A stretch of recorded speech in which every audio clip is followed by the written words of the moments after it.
Pada video kali ini, kita akan ngebahas mengenai perbedaan WordPress ORG dan WordPress.com. Apa kelebihan dan kekurangannya, serta mana yang terbaik di antara keduanya.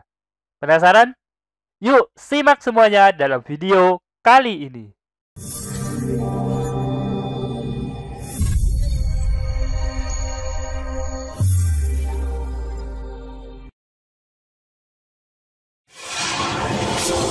Assalamualaikum warahmatullahi wabarakatuh. Ketemu lagi bersama saya, Kananda Kurniawan, dan masih di channel kita Pro Jasa Web. Pada kesempatan kali ini kita akan ngebahas perbedaan WordPress ORG dan WordPress.com. Dan pada akhir video ini kita akan ngebahas yang mana yang terbaik di antara kedua WordPress ini. Yuk, tanpa berlama-lama, mari kita langsung masuk ke pembahasannya. Oke. Untuk tahu perbedaan WordPress.com dan WordPress.org, kita harus tahu dulu apa itu WordPress. Jadi WordPress adalah perangkat lunak pembuat blog dan website yang paling mudah, paling populer, dan gratis untuk digunakan. Teman-teman harus tahu bahwa WordPress itu pertama kali dibuat itu tanggal 27 Mei tahun 2003. Jadi umurnya hampir menginjak 20 tahun. Jadi udah lama banget. Lebih tua dari Facebook, Instagram, dan sosial media yang lain. WordPress itu bisa buat blog personal, buat web news, bisa website corporate, bisa LMS, Learning Management System ya. Bisa buat toko online, bisa untuk membership, dan lain sebagainya. Jadi banyak banget penggunaannya. Nah, buat teman-teman yang belum tahu bahwa WordPress itu adalah CMS yang terbanyak digunakan di muka bumi. Bahkan 43% website di muka bumi itu menggunakan WordPress. Jadi penggunaannya banyak banget. Nah, kemudian WordPress.com dan WordPress.org. Sebenarnya ada 3 jenis ya. Nanti kita bicarakan pada video kali ini. Yang pertama, WordPress.org. WordPress.org itu adalah software open source yang bisa teman-teman gunain untuk bikin website. Nah, sedangkan WordPress.com itu adalah platform penerbitan populer untuk blogging dan karya lainnya. WordPress.com itu semacam perusahaan hosting ya. Dia bukan menjual softwarenya, karena softwarenya itu gratis, tapi mereka menjual layanan hosting dan layanan yang lain. Nah, seperti itu ya. WordPress.com itu dimiliki oleh Automatic Inc. Dan Automatic ini miliknya Mark Wallenberg, yaitu pendiri WordPress-nya. Nah, seperti itu ya. Kemudian, WordPress.com itu tidak menjalankan software WordPress yang biasa, tapi mereka menjalankan software WordPress yang sudah dimodifikasi. Jadi wajar kalau ada sedikit perbedaan antara WordPress.com dan WordPress.org. Nah, satu hal yang harus teman-teman diketahui, ada satu lagi namanya wpvip.com.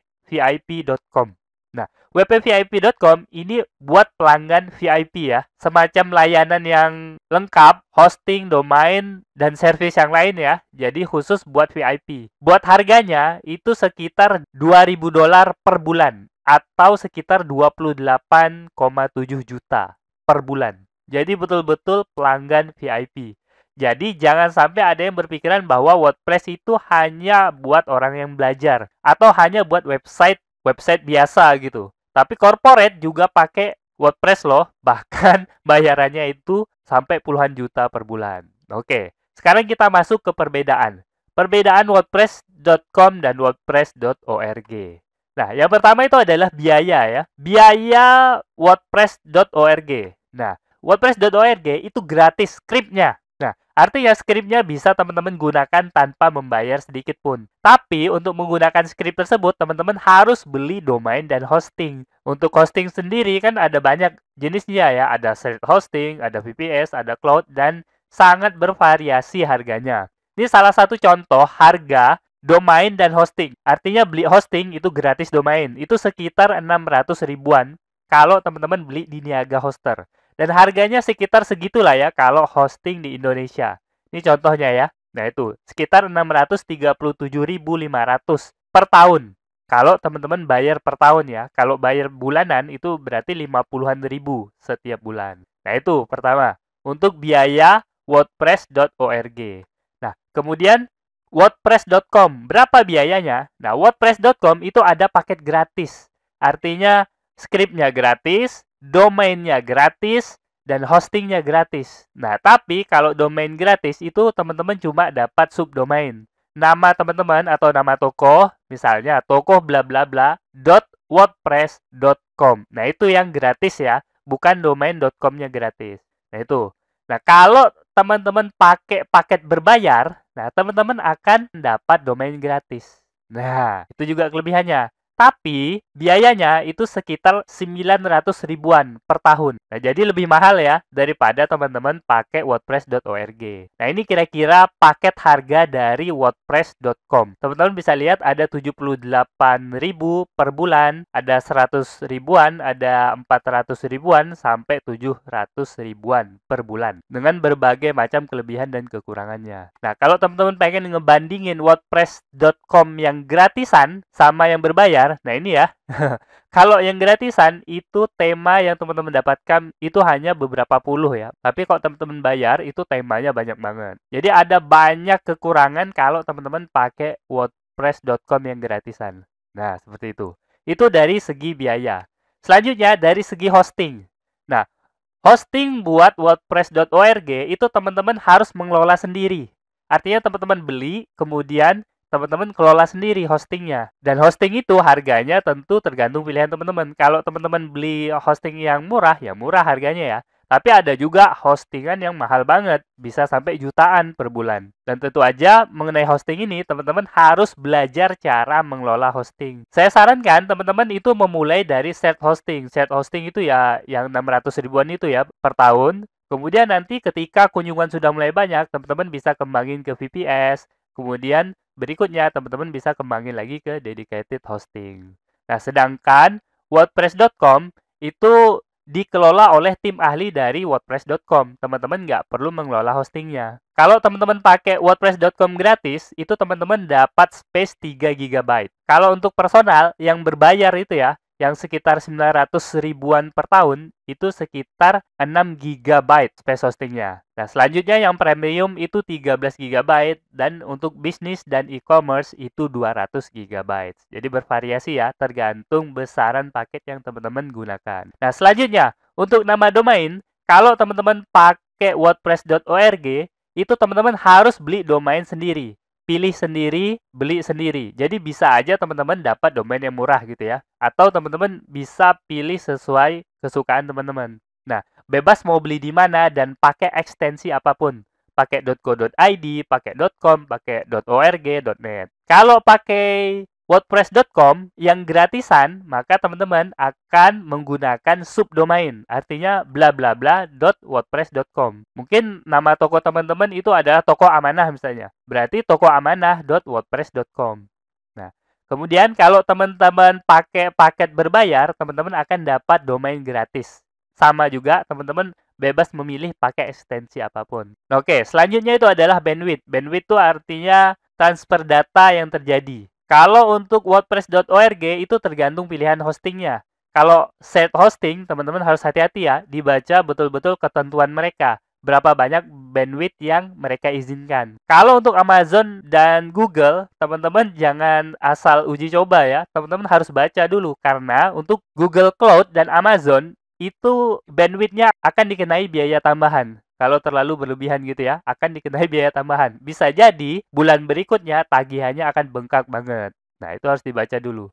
Nah, sedangkan untuk bandwidth wordpress.com itu nggak ada batasan. Gratis berapapun bandwidth-nya. Asalkan space hostingnya itu masih sesuai dengan paketnya. Perbedaan ketiga ini. Nah, sekarang perbedaan keempat itu adalah tentang plugin dan temanya. Buat yang belum tahu, plugin WordPress itu adalah suatu script tambahan yang dapat memberikan fungsi-fungsi tambahan yang belum tersedia pada web WordPress standar. Misalnya teman-teman bikin website WordPress, itu kan perlu plugin ya. Kalau pengen WordPress-nya jadi toko online, teman-teman tinggal install WooCommerce. Plugin WooCommerce, selesai gitu ya.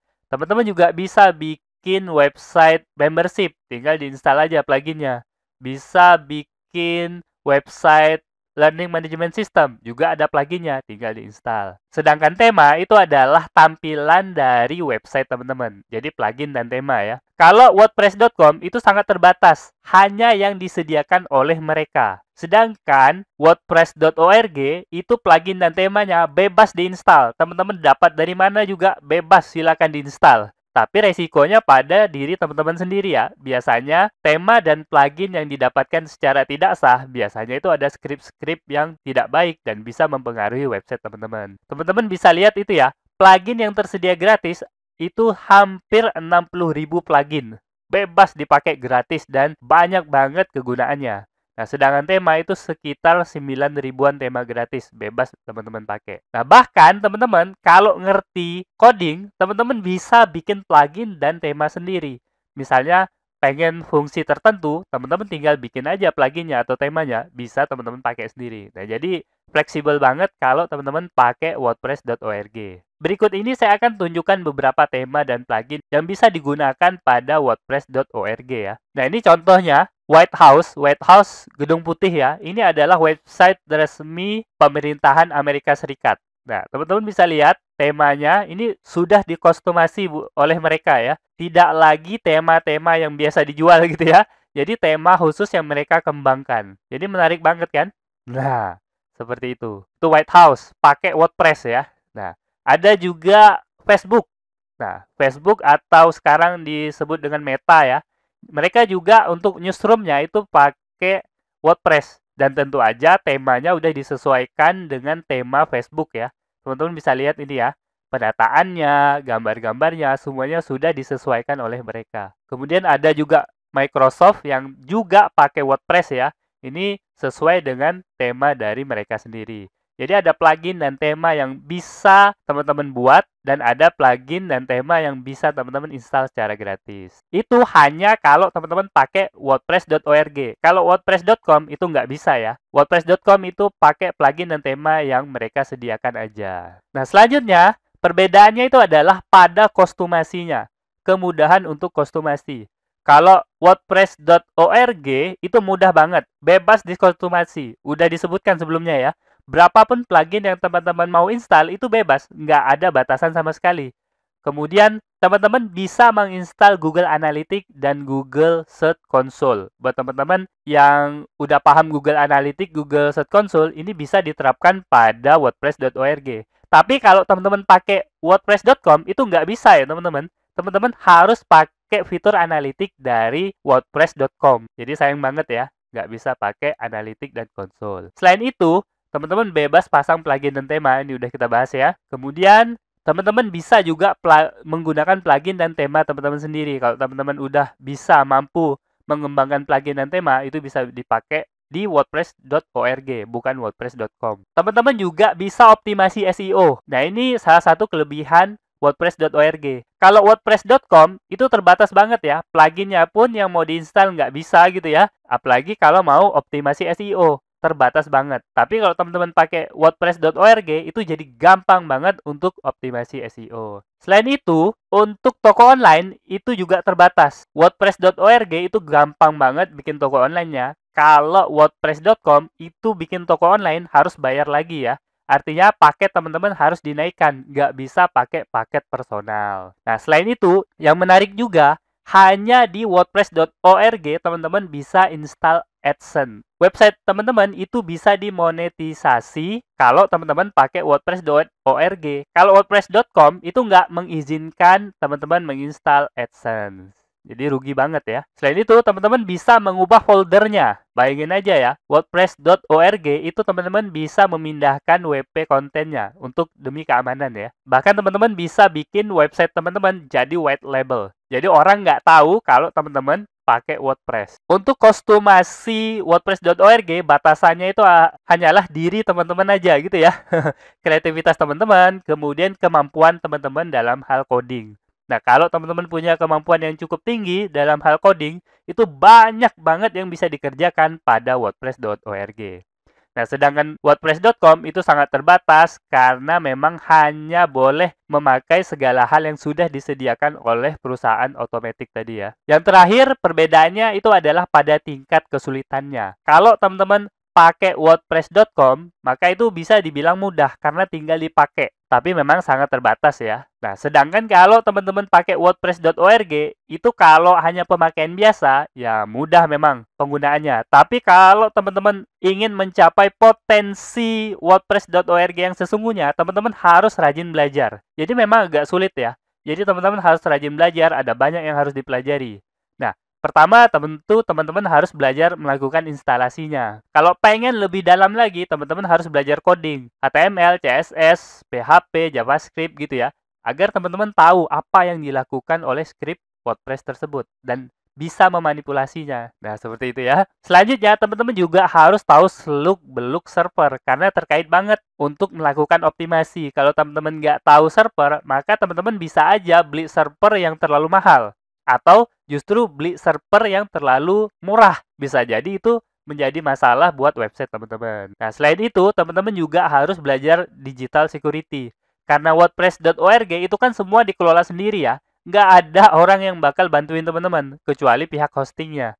Nah, memang kalau kita mengharapkan pihak hosting itu sudah lumayan aman lah ya. Kalau teman-teman nggak macam-macam ya. Nggak menginstal skrip-skrip aneh gitu ya, skrip-skrip bajakan, nggak menginstal seperti itu, biasanya bisa dikatakan aman gitu. Tapi kalau teman-teman pengen lebih aman lagi, teman-teman bisa pelajari digital security-nya. Satu hal yang saya rekomendasikan itu adalah WordPress.org itu direkomendasikan bagi siapapun yang suka belajar. Kalau teman-teman suka belajar hal baru, maka gunakanlah WordPress.org. Tapi kalau teman-teman pengennya semuanya udah jadi gitu ya, ya udah pakai WordPress.com aja gitu. Hebatnya di WordPress ini mereka ada namanya komunitas ya. Ada banyak banget orang yang pakai WordPress sehingga teman-teman kalaupun mau belajar itu memang nggak terlalu sulit. Bisa tanya beberapa orang, bisa tonton videonya, jadi mudah banget untuk mempelajarinya. Tapi memang teman-teman harus menyediakan waktu untuk belajar agar bisa memahaminya secara lebih dalam. Oke? Mungkin itu ya beberapa perbedaan antara WordPress.org dan WordPress.com. Nah, kita sampai kepada simpulan. Jadi simpulannya itu adalah gunakanlah WordPress.org untuk jangka panjang. Saya tidak menyarankan teman-teman pakai WordPress.com. Jadi coba pelajari dari sekarang, mulai dari instalasi, plugin, tema, dan lain-lain. Maka nantinya ke depan, beberapa tahun ke depan, teman-teman pasti akan bersyukur karena udah belajar WordPress.org. Karena banyak banget yang bisa teman-teman lakukan. Dan bisnis teman-teman tentu pasti akan terbantu dengan ilmu yang teman-teman dapatkan itu. Nah, oke. Mungkin itu aja yang bisa saya sampaikan pada video kali ini. Semoga aja video ini dapat bermanfaat buat teman-teman. Dan saya akhiri. Assalamualaikum warahmatullahi wabarakatuh. Oke, seperti biasa, jika ada yang salah dari apa yang saya sampaikan, tolong teman-teman ingatin ya. Jangan sampai nggak diingatin, supaya saya dapat melakukan perbaikan pada channel ini dan pada diri saya sendiri. Dan jika ada pendapat yang berbeda, teman-teman bisa masukin ke kolom komentar, supaya kita bisa berdiskusi. Jika ada masukan, teman-teman jangan sungkan untuk menyampaikannya, karena saya sangat terbuka dengan segala macam masukan. Dan jika teman-teman memiliki usulan pembahasan, cantumkan juga di kolom komentar, supaya semua usulan teman-teman dapat saya wujudkan dalam bentuk video. Buat yang belum tahu, video ini adalah bagian dari program Akademi Projasa Web, tempat di mana teman-teman bisa belajar digital marketing secara gratis. Caranya mudah, cukup kunjungi projasaweb.com/academy. Ada ratusan artikel dan video yang dapat teman-teman pelajari. Jika ada pertanyaan mengenai materi, teman-teman tinggal hubungi saya melalui email info@projasaweb.com. Gratis tanpa biaya apapun. Harapannya dengan program ini semakin banyak orang yang memahami digital marketing. Saya percaya jika semakin banyak orang yang paham digital marketing, maka ekonomi kita juga akan semakin baik. Yuk dukung program ini dengan cara subscribe dan share video ini, serta mengunjungi Projasa Web Academy.